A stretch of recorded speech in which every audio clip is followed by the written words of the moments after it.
नागपूर शहरात सुरू असलेल्या अंमली पदार्थ विरोधी मोहिमेअंतर्गत पोलिसांच्या NDPS पथकाला आणखीन एक मोठं यश मिळालं आहे। गुप्त माहितीच्या आधारे करण्यात आलेल्या कारवाईत नरहरी नगर परिसरातून 65 ग्रॅम MD जप्त करण्यात आलं। या कारवाईत 4 आरोपींना अटक करण्यात आली। तर कारवाई दरम्यान ड्रग्ज, मोबाईल फोन, दुचाकी वाहन असा 9 लाख रुपयांचा मुद्देमाल पोलिसांनी जप्त केला।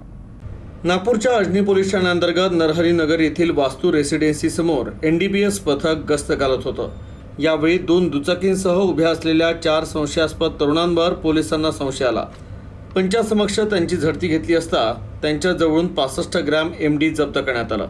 कारवाई दरम्यान पोलिसांनी 4 मोबाईल फोन, 2 ॲक्टिवा आणि इतर साहित्य असा एकूण 9 लाख रुपयांचा मुद्देमाल जप्त करण्यात आला।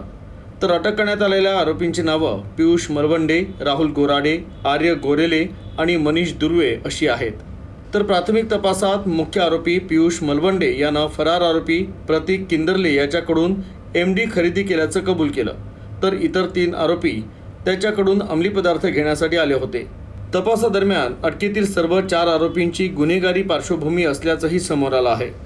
पोलीस सूत्रांनी दिलेल्या माहितीनुसार पियुष मलवंडे विरुद्ध यापूर्वी हत्या आणि आर्म्स ॲक्ट अंतर्गत अनेक जुने गुन्हे दाखल आहेत। तर राहुल गोराडे विरुद्ध NDPS कायद्याअंतर्गत गुन्ह्याची नोंद आहे। तसंच आर्य गोरेले आणि मनीष दुर्वे यांच्या विरुद्धही शारीरिक स्वरूपाचे गुन्हे आणि आर्म्स ॲक्ट अंतर्गत अनेक प्रकरणं दाखल असल्याची माहिती समोर आली आहे। पोलिसांनी सर्व आरोपींविरुद्ध NDPS कायद्यान्वये गुन्हा दाखल करत फरार आरोपी प्रतीक किंदरलेचा शोध सुरू केला आहे। तर पुढील तपासासाठी सर्व आरोपींना अजनी पोलिसांना सुपूर्द करण्यात आला आहे।